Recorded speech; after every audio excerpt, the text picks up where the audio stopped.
Hola, que Dios te bendiga y quiero dejarte el capítulo 12 para que podamos recordar parte de lo que vimos la semana pasada. Bueno, aquí está el conflicto entre la iglesia y los poderes del mal. Ya acá podemos observar esta bestia que está persiguiendo, que ha salido.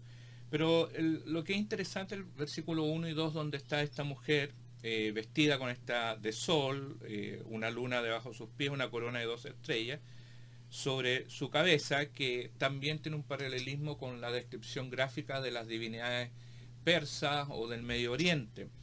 Ahora también el versículo 2 nos dice que está embarazada, dolor por su posible parto y afligida por dar a luz. Y esta mujer, como habíamos explicado, representa a la iglesia, esta nueva Israel, porque siempre en el Antiguo Testamento se representó a Israel como una mujer encinta que va a dar a luz hijos, que es toda la nación israelita. Pero desde el Antiguo Testamento la mirada ya es de una mujer, sobre un nuevo Israel. Ustedes saben cómo lo pronuncia Pablo, también nos recuerda a Santiago que le escribe a las 12 tribus, que en un sentido que esta Israel nueva. Entonces, la figura de la mujer que tenemos en Apocalipsis 12 es de la iglesia, es la iglesia la que es perseguida. Ahora, claro, ¿dónde yo puedo observar esto del Antiguo Testamento? En Isaías 54.1, donde Sión es como una madre para el pueblo judío. En los libros deuterocanónicos, segunda de Esdras 17, y Colosenses 4.26 en el Nuevo Testamento, donde Sión se presenta como una mujer embarazada. Ahora en el mismo capítulo, el versículo 17 nos muestra esta mujer con dolor, que este Israel que se presenta también en Isaías 26.17, Miqueas 4.10 y Génesis 37.9. Ahora el versículo 3, donde dice la otra señal es el dragón que aquí aparece. Y acá donde usted debe ya comenzar a notar estas figuras que representan sus formatos, sus características. Ahora este dragón de fuego rojo, la identificación de Satanás en el Antiguo Testamento. Explicamos qué significaba Satanás desde el Antiguo Testamento, que tiene 7 cabezas, una capacidad para pensar, para planificar, planear y ordenar. 10 cuernos, que los cuernos significan el poder. Entonces 10 cuernos significa un poder fuerte, pleno. Y en cada cuerno una diadema que era un sentido, una blasfemia contra Dios, y también a la vez está identificándose que está usurpando o robando la identidad del rey, que es Cristo presentado acá en Apocalipsis. Ahora las 7 diademas en Daniel 7, versos 7 al 24, nos explica qué significan estas diademas. Ahora el versículo 4, donde dice Juan no quiere explicar una doctrina que este gran dragón arrastra una tercera parte de las estrellas, que hablamos que las estrellas significan ángeles, porque acá podemos ya empezar a armar una historia que viene del antiguo, no del Antiguo Testamento, sino de la literatura judía antigua. Los libros de Enoch menciona que Satanás cuando se revela se lleva una gran parte de los ángeles del cielo. Pero este dragón atractivo, inteligente, con poder, con conocimiento, y esta mujer que está a punto de dar a luz, que sí es el Mesías, es la figura de Jesús, del Cristo, que igual María y José están representados en el sentido de este Israel, esta mujer de este Israel que da a luz el Mesías, que representa este linaje de las 12 tribus. Recuerde que viene desde Abraham, Job, Moisés, todo este linaje que viene desde atrás. Ahora, esta oposición que hay con el Mesías comienza al instante que María da a luz al pequeño y es perseguido por Herodes, es perseguido por el poder en un sentido para que no naciera. Ahora este dragón lo que hace es asesinar a los niños en esa época. Ahora el verso 5 como una explicación rápida, como de la vida de Jesús, muy rápida, como que no se detiene a explicar punto, porque no es la mirada que tiene Juan y lo que está recibiendo, sino es un consuelo para poder animar a esta iglesia que va a sufrir este tiempo de 3 años y medio o 42 meses o los días mencionados tanto el capítulo 11 y, y el capítulo 12. Ahora, lo que podemos ver acá también es la ascensión de Cristo cuando dice que el Mesías es ascendido, o sea, es llevado. Y no es la iglesia la figura de Cristo que es raptada, sino es la iglesia que todavía está acá presente, sufriendo, perseguida por este dragón que ya se deleitó o pensó deleitarse en haber matado a los dos testigos del capítulo 11. Ahora la mujer huye al desierto, estos 1260 días o 3 años y medio, cuando estalla la rebelión de los judíos en el año 66. Se menciona que alrededor de 3 años y medio esta iglesia es perseguida, incluso tiene que arrancarse en el proceso del año 66 después de Cristo. Ahora la huida al desierto, escaparse al desierto, tiene un significado espiritual donde Dios mantiene, donde Dios sustenta a aquellos que van al desierto. Recordemos cómo Moisés con el pueblo de Israel fueron al desierto y sustentados por Dios. Así que tienen un significado de cuidado y de esperanza de parte de Dios. Ahora de los versículos 5-6, que Dios en un sentido lo que quiere explicar va a cuidar de la iglesia en este proceso de persecución de este dragón. Ahora también nos introduce como en otro espacio cuando habla de esta guerra en el cielo, que es un relato que proviene de la literatura de Enoch, que esta guerra cósmica celestial habla de este relato antiguo, pero no se encuentra solo en la literatura judía, sino también en el Antiguo Testamento tiene consideraciones que Satanás es el enemigo de Dios. No en un sentido, a ver, habíamos explicado que Satanás no es presentado como, como el enemigo de Dios, sino como un hijo de él que se opone y que acusa a los hijos de Dios. Y esto está en segunda de Enoch 29:45. Usted sabe que puede navegar y encontrar estos libros de literatura judía.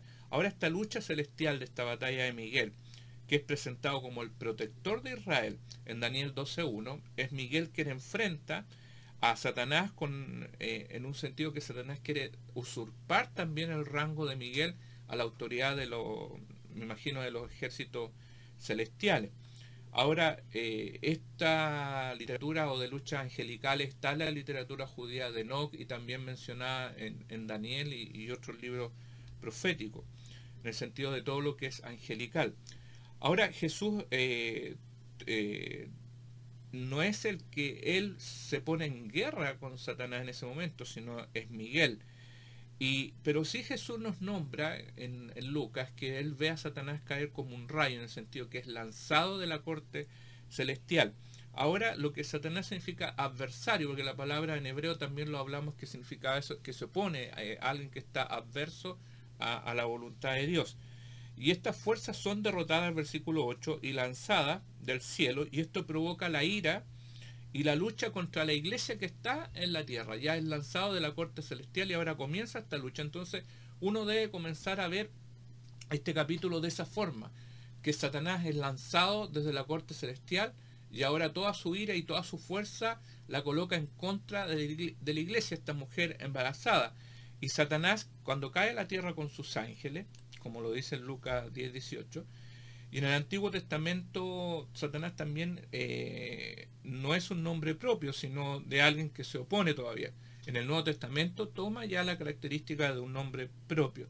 Ahora los acontecimientos de acá, donde Satanás es echado de esta corte celestial, donde ya tiene esta derrota, donde pone toda su fuerza en atacar a la iglesia. Ahora el verso 10 y 11 es un cántico de alabanza en el cielo. El canto de alabanza por esta victoria celestial de Miguel. El canto de alabanza también se da sobre el martirio, porque recordemos que estas 7 iglesias que están sufriendo y todos alrededor por esta gran persecución que tenemos quizá el año 90, 95 después de Cristo, donde Juan quiere traer desde el cielo esta palabra revelada para animarle y fortalecer su fe en estos procesos de persecución. Entonces también a Satanás o este gran dragón se puede observar como esta bestia grande que es Roma, que también representa el poder autoritario sobre todo los otros pueblos, imperios, lengua y nación que estaban ahí. Y Roma quiere ponerse en el lugar de Dios en el sentido de ser su emperador, el único divino, el que merece toda adoración. Pero es Dios quien coloca la autoridad máxima, permite y saca reyes también desde un conocimiento propio, y sabemos que es un poder que está solamente prestado y es Dios quien gobierna. Por eso el sentido de los 7 sellos cuando se van abriendo es porque Él tiene el destino en las manos y no esta gran bestia que está abusando de esta iglesia. Ahora la victoria celestial de manos de Miguel y sus ángeles, por medio de Cristo, también anima a los creyentes fieles a una victoria triple. Ya había vencido en el sentido de la iglesia avanzando, de los sellados, y ahora esta victoria que tiene Miguel. Ahora la ira de Satanás se debe también al poco tiempo que le queda. Debemos tener en cuenta que le quedan 3 años y medio para poder efectuar todo lo que él desea manipular y maquinar contra Dios y sus hijos escogidos. Ahora, por esa razón, la guerra contra la iglesia, en ese periodo, este periodo de 3 años y medio, va a ser brutal. Entonces, ¿cuál es el llamado que tenemos en estos textos de Apocalipsis? Un llamado a la perseverancia en este proceso de persecución. Ahora, el ángel caído de esta superposición de una corte celestial, él tiene el rango de ser como un fiscal, de acusar, que esa es la mirada que se tiene sobre Satanás, quien acusa, el abogado del mal. Pero también tenemos en esta corte celestial a Cristo, quien él va a poner en el sentido el sacrificio por nosotros, los hijos de Dios que creemos y que estamos dispuestos a seguirle y ser fiel hasta las últimas consecuencias. Ahora, el poder que tiene esta bestia arrojada solo es en la tierra, ya no tiene este poder que a lo mejor quizás tenía desde el cielo. Verso 13 toma otra vez Juan la narrativa de la expulsión, luego de la alabanza, el versículo 10-12, y cuando se escucha desde el cielo, también debemos tener una mirada sobre Saulo, cuando él se convierte, ¿por qué le dice, ¿por qué me persigues? Y Saulo no estaba persiguiendo a Jesús. Entonces, este sentido, por eso tomamos que es la iglesia la que es perseguida, porque Satanás no está persiguiendo a Cristo, sino está persiguiendo a todos sus hijos, que es la iglesia, y en este sentido es la mujer la que representa la iglesia, a quien está persiguiendo Satanás. Ahora, esta mujer que es Israel en el Antiguo Testamento, en el Nuevo Testamento es la Nueva Israel, que ya lo habíamos dicho. Si solo fuera el Israel del Antiguo Testamento, recordemos que ya habíamos dicho que había linajes perdidos, que se perdieron a lo largo del tiempo. Y también parte de Herodes, para ocultar su identidad, dicen algunos escritos que quemó todos los registros civil de linaje hebreo. Ahora, versículo 14, dice un tiempo y medio tiempo. Son 3 años y medio lo que significa el periodo que menciona Daniel en el capítulo 12, verso 14. Cuando hablamos de esta águila que aparece, no es Estados Unidos, porque uno mira, claro, es el símbolo.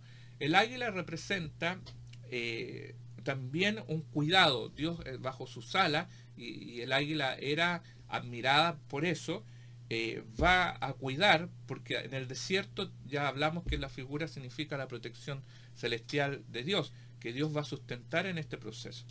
Ahora, versos 15 y 16, esta mujer en el desierto, y la serpiente que abre su boca y arroja un río de agua para ahogarla, y la inundación por agua es una metáfora de denostar, de poder, no denotar, sino, perdón, denostar, sino es una metáfora sobre el mal que va a atacar con todo. Pero como leemos, dice que la tierra abre y toma el agua y se la traga. También lo explicamos que era un proceso climático que sucede allá, el cual también quiere referirse que Dios está preocupado de esos detalles de cuidar a esta iglesia que está siendo perseguida. Aunque ellos vean aguas para ser inundados, ahogados, Dios va a abrir de alguna manera sobrenatural para que estas aguas sean tragadas. Entonces, estas aguas también se refieren a esta persecución y sobre las mentiras de las autoridades judías para que pudieran ser apresados, castigados hasta la muerte. Ahora, también hablamos que podría ser un río de mentiras sobre la iglesia, y así ha sido hasta el día de hoy. Ahora el verso 16, aquí Juan coloca al principio que Dios cuidará de la iglesia. Dicen varios comentaristas que Asia, cuando hay lluvia, se abren hendiduras que se traga el agua. Ese es el sentido que hablábamos del Medio Oriente, estos efectos climáticos que pueden suceder allá. Ahora, ¿cómo cómo hace la guerra este dragón a la mujer, con todo este sentido de la ira, del enojo por ser expulsado desde el cielo, este enfrentamiento del dragón con la iglesia, sobre toda la descendencia. Hasta el día de hoy nuestras iglesias son perseguidas por nuestra forma de pensar, nuestra forma de vivir. Y el libro de los Hechos, hasta el día de hoy, podemos observar esta persecución. Y es la iglesia la que está realizando su labor en la tierra, donde el dragón pondrá toda su ira contra ella. Cada vez que la iglesia hace su labor evangelizador, su labor de iluminar la oscuridad, el dragón va a ir con todo, va a ir con todo. Y eso lo hemos visto a lo largo de la historia, de los siglos y hasta el día de hoy. Entonces esa es la representación de la mujer que observamos acá en el capítulo 12, y este dragón que está haciendo guerra contra ella porque su ira proviene de esta expulsión celestial, donde ya tiene una derrota, y él cree, y por eso hablamos de estos 3 años y medio, que es el último tiempo que le queda para atacar a la iglesia. Ahora, ¿qué saco yo desde la práctica? Primero me pongo en los lugares al que Juan le está escribiendo. 7 iglesias perseguidas, o sea, este dragón representado en Roma, porque hablamos que era un mensaje político contra la iglesia, pero a la vez también tiene un mensaje de esperanza, de que Dios está cuidando en estos procesos del desierto, aunque les lance ríos de agua para ahogar a esta mujer, es Dios quien hace actos sobrenaturales para abrir la tierra y tragar esa agua. Y recordemos que ya Miguel le venció, Cristo le venció, y la iglesia va a salir vencedora, porque ese es el mensaje que tiene Apocalipsis capítulo 12. Espero que hayamos avanzado en capítulo 12, ya dejaré pronto el capítulo 13. Que Dios te bendiga.